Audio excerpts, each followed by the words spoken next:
Hello, welcome back to the History Sphere. What you're about to hear is part 31 in my ongoing series on the decline and fall of the Soviet Union. I always premise these episodes by letting you know that I try to present them in such a way that you can listen to them and get something out of them without needing to go back and listen to all the previous episodes. But that said, I do think the show is even better in full context. And if you enjoy context and details as much as I do, those earlier episodes are available to go back and listen to in the same place you found this one. I know the episode is late. I've been sick, and last weekend I was just too sick to work on the show or record an episode. I try really hard to stay on schedule, but it's just not always possible.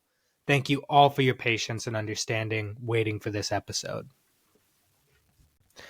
Last time, I covered the life and times of Mikhail Gorbachev, from his humble peasant beginnings up to his election as General Secretary in March 1985. This time, I will cover roughly his first year as Soviet leader, and attempt to introduce some of the issues and personalities he had to contend with as he was solidifying his power. This is The End of History, Part 31.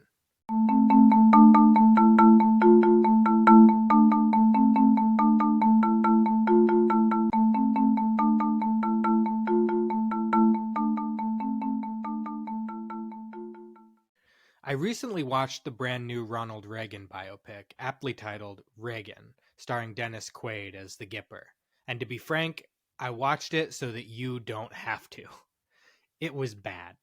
In almost every conceivable way, it was just a really, really bad movie.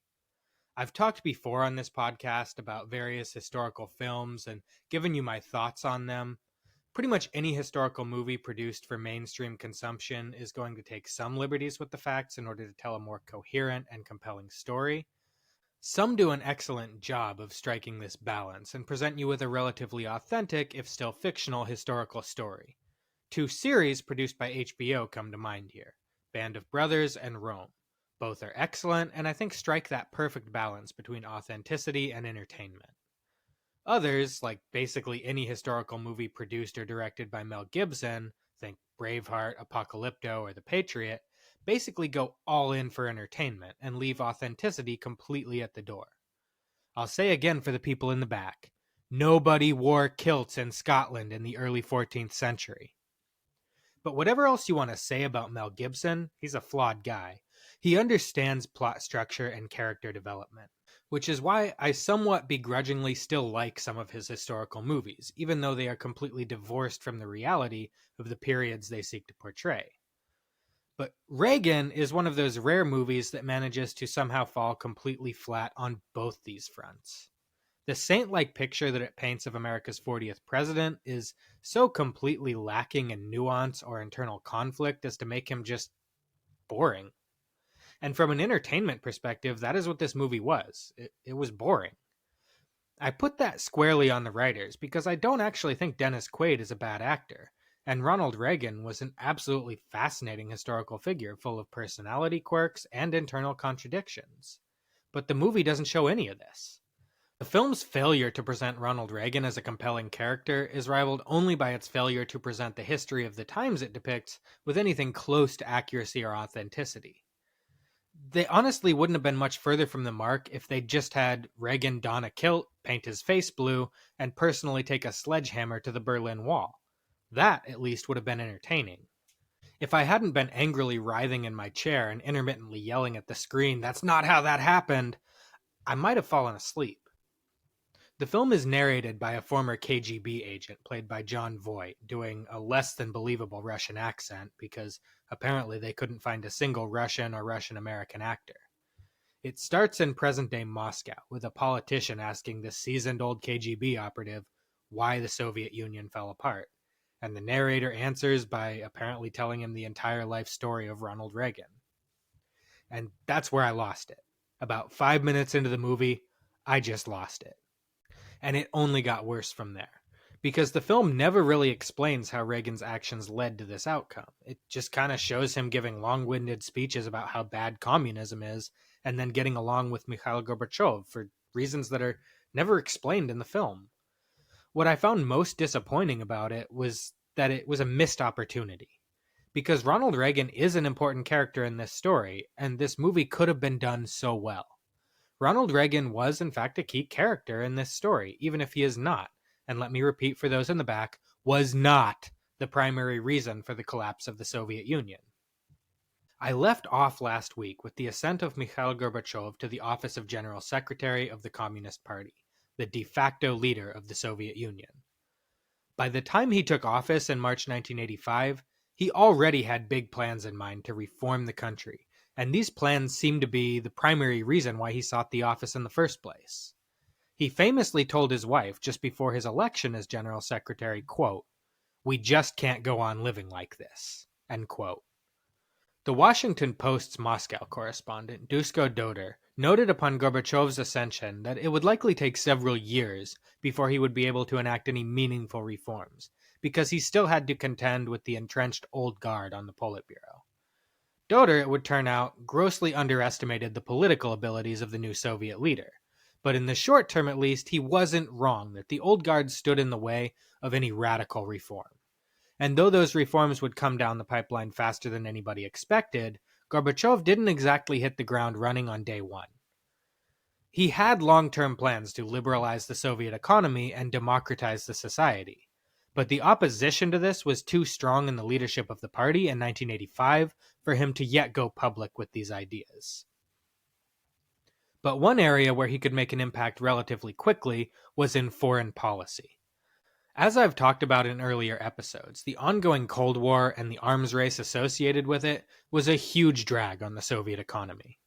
The US economy, which was much bigger, could easily absorb the cost of a massive military-industrial complex while still continuing to grow a thriving consumer sector. But the Soviet Union had a much harder time with this, partly due to the sluggishness of its command economy in responding to consumer demand, partly due to the stubborn refusal of central planners in the Soviet Union to raise prices on consumer goods in high demand, and finally, it was partly due to other factors that were beyond the control even of the economic planners in Moscow. Basically, the economy was much smaller, and they had much less money to spend. Yet as the West's military expenditures rose, the Soviets had to continue raising their own to keep pace. In Western capitalist countries, this had little impact on the consumer sector. But in the Soviet Union, every ruble spent on defense was a ruble they could not spend on the civilian economy. So Gorbachev found himself in a bit of a pickle. He desperately wanted and needed to reform the Soviet economy and society, but he knew it would be expensive and would potentially expose the nation's weaknesses. So before he could embark on structural reforms that he really wanted to push through, he had to take the foreign pressure off of his country. He had to end the Cold War. And to do that, he had to engage with the United States and other Western democracies in a way that previous leaders had not. Those of you who have listened to my earlier episodes, especially those on Khrushchev's thaw, know that the idea of pursuing peaceful coexistence with the West was not a new concept in Soviet leadership. Indeed, it had been the policy of every general secretary since the death of Stalin. Stalin had, of course, cooperated with the Western Allies in the common struggle against fascism during the Second World War, but it's doubtful to me that he ever really thought the post-war order would last indefinitely. In my opinion, he saw it in much the same way he had seen the infamous Molotov-Ribbentrop Pact that he had made with Nazi Germany in 1939. It was a temporary arrangement made out of necessity that bought him time and space to prepare for an inevitable war with his natural enemy. As I said way back in episode 6 when I covered the pre-war period, Stalin, with reason, did not necessarily see the Western democracies as any less of an enemy than Nazi Germany, and I think even after the war, he believed a war with them to be inevitable. When Khrushchev came to power in the aftermath of Stalin's death, he brought with him the scars of what he had seen at the front during the war, and a much more sober understanding of the realities of the nuclear age. He announced and pursued a policy of peaceful coexistence, but that was by no means an effort to end the Cold War, simply to de-escalate it and pursue the conflict through means that did not involve direct military confrontation with the United States. Brezhnev continued Khrushchev's policy of peaceful coexistence and actually achieved significantly more success in de-escalating tensions with the West through his policy of détente. But his worldview was still predicated on the understanding that communism was incompatible with Western liberal democracy, and that eventually one or the other must triumph. Therefore, while he agreed generally with the maxim that nuclear war can never be won and must never be fought, he still viewed the United States and her allies generally as enemies. He sought to destroy them indirectly rather than directly, but he did still seek the destruction of global capitalism. For example, he funded and equipped the Viet Cong and North Vietnamese forces during the Vietnam War, helping to entangle the US in a military quagmire in that country. Gorbachev wrote in his memoirs that by the time he became General Secretary, Yuri Andropov confided to him that he believed it necessary to end the Cold War in order to enact the kind of changes that would be necessary to turn the ship around. And had he been around long enough, he may have pursued the kind of diplomatic strategy Gorbachev was about to embark on. But time and circumstances were against him. Rather than ending the Cold War due to circumstances largely beyond the control of the General Secretary, Andropov's tenure actually saw a significant escalation in tensions with the West. On September 1st, 1983, Korean Airlines Flight 007, a commercial flight from New York to Seoul, South Korea, with a refueling stop in Anchorage, Alaska, drifted off course due to a navigation error by the crew and into restricted Soviet airspace over the Kamchatka Peninsula. Believing the commercial airliner to be an American spy plane, Soviet air defense forces in the area shot down the flight, killing all 269 passengers and crew, including a U.S. congressman, Representative Larry McDonald of Georgia's 7th District. The Soviets did not intend to shoot down a civilian plane, and the available evidence all points to the fact that the downing of the plane was a tragic mistake. There was some blame on both sides. The flight did enter restricted airspace, but incompetence on the part of Soviet military commanders on the ground, as well as malfunctioning radar equipment that, if working properly, would have allowed them to intercept the flight before it entered restricted airspace, were, in my opinion, the most significant contributing factors. Andropov was certainly not at fault for the blunder. He was not informed of the incident until the plane was already down, and later investigations indicate that even then, he was lied to about what happened by various officials who were attempting to cover their own asses. Gorbachev wrote in his memoirs that Andropov was privately furious and cursed the military commanders responsible. But in public, he reverted to the old way of doing things. The official government line was that Soviet forces had acted heroically to stop an aggressive incursion into their airspace by the United States. The Soviets, partly due to incompetence and partly due to foot-dragging by the Kremlin, took days to organize any search and rescue operation, and even then, they refused to cooperate at all with the American search and rescue crews operating out of nearby Japan. And when they recovered the plane's black box, they concealed that fact from the Americans, who would not learn that it was in Soviet possession until the mid-1990s, after the collapse of the USSR. It was a low point for Soviet-American relations. The incident convinced the Reagan administration of the bad faith of Soviet leaders, and meant there was little hope that even if Andropov survived, he would have been able to make much diplomatic progress with Reagan. Ronald Reagan, whose fictional iteration I talked about in my intro, had been swept to power and given a mandate to govern in the United States presidential election of 1980, which was one of the biggest landslides in modern U.S. history. He defeated the incumbent Democrat, Jimmy Carter, winning 44 states in the Electoral College, and also won the popular vote, which doesn't matter in the U.S., by nearly 8.5 million votes. Reagan had risen to prominence as a Hollywood actor and president of the Screen Actors Guild, using that as a springboard for a successful campaign for governor of California in 1966. He held that office until 1975, when he challenged the incumbent Gerald Ford for the 1976 Republican nomination for president, which he failed to win at a contested Republican National Convention. After 4 years of Jimmy Carter, who was well-meaning and capable in my opinion, but deeply unpopular, Reagan ran for president again, this time winning the Republican nomination and handily defeating Carter in the general election. Ronald Reagan was a conservative to his core, and he revolutionized the Republican Party, playing a huge part in shaping it into its modern form. He ran not just on fiscal, but social conservatism, while at the same time promising to strengthen the military and increase defense spending. As a man, Reagan was motivated, in my opinion, by two things. First, his strong Christian faith, which unlike some politicians, based on everything I have read about him, I really do think was sincere. And second, his strong ideological opposition, one might even say hatred, of communism.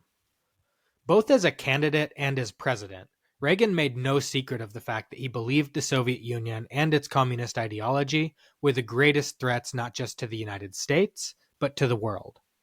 Since the end of World War II, the United States Cold War strategy had been one of containment. The idea was that the parity between the Soviet Union and the Western powers meant that communism could not be defeated without paying an unacceptably high cost. So rather than seek to destroy the ideology at its source in the USSR, American policy would be to contain it within the countries where it already existed and prevent it from spreading to new parts of the world. The Korean War, the Vietnam War, and U.S. opposition to the Castro regime in Cuba were all manifestations of this containment strategy. Ronald Reagan essentially abandoned the doctrine of containment. He was playing to win the Cold War, and as president, he believed he knew how to do it. He wasn't crazy. He didn't want a direct conflict with the Soviets, and he certainly didn't want a nuclear war. But he did want the Soviets to wonder whether he might be willing to go that far. The US had enough intelligence coming from inside the USSR by the 1980s that they had a decent idea of the economic struggles that were being faced by that country. And they also had a pretty good idea that the Soviet defense industry was struggling to keep up in the arms race, even as they diverted a larger and larger share of their GDP to it.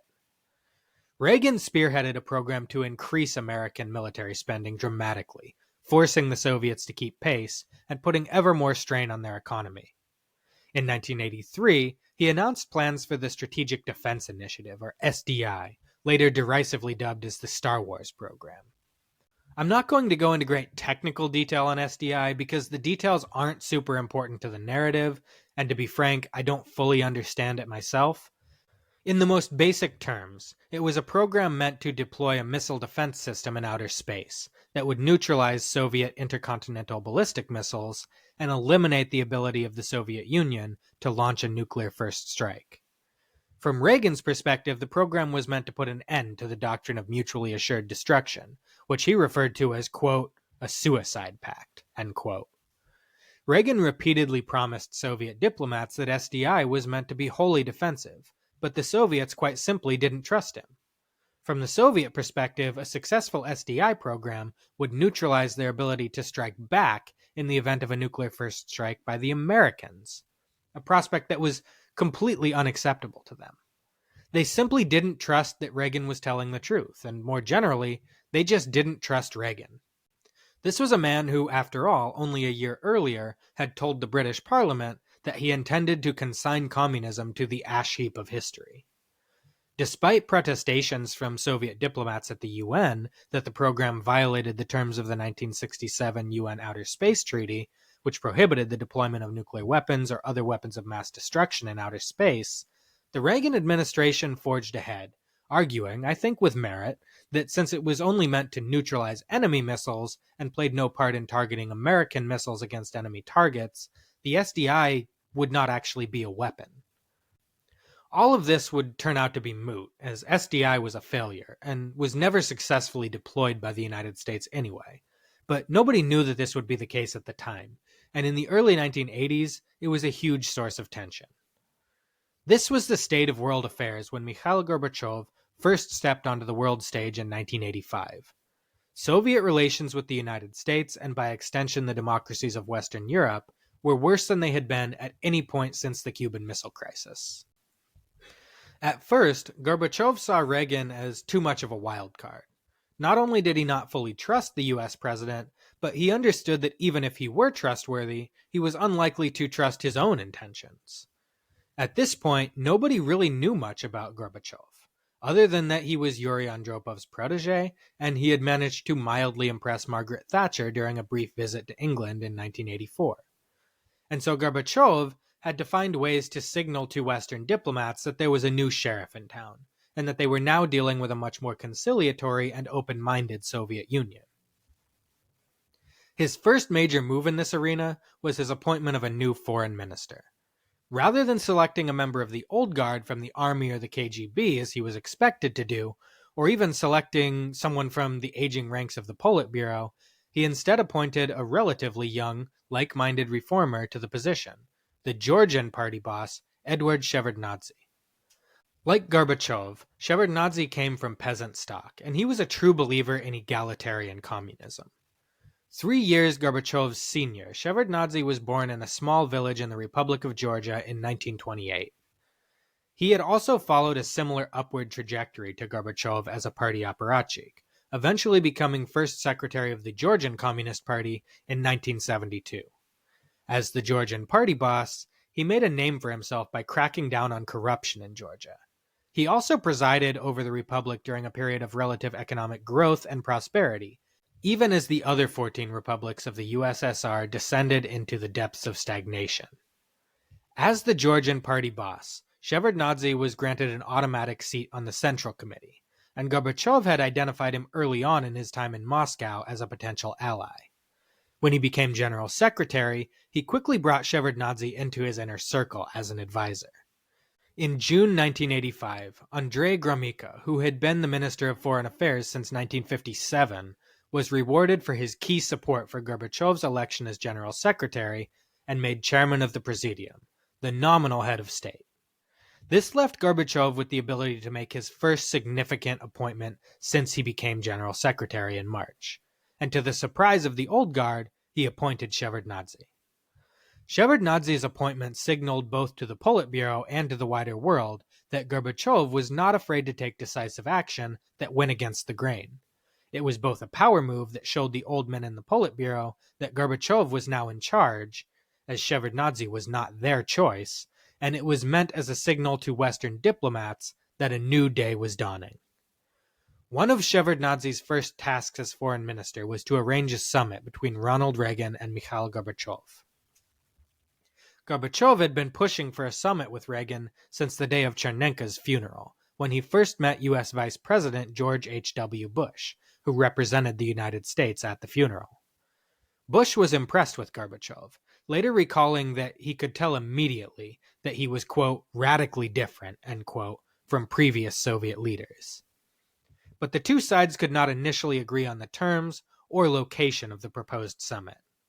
And so the diplomatic dance began at the lower levels of the Soviet Foreign Ministry and the U.S. State Department, negotiating the details of the proposed summit.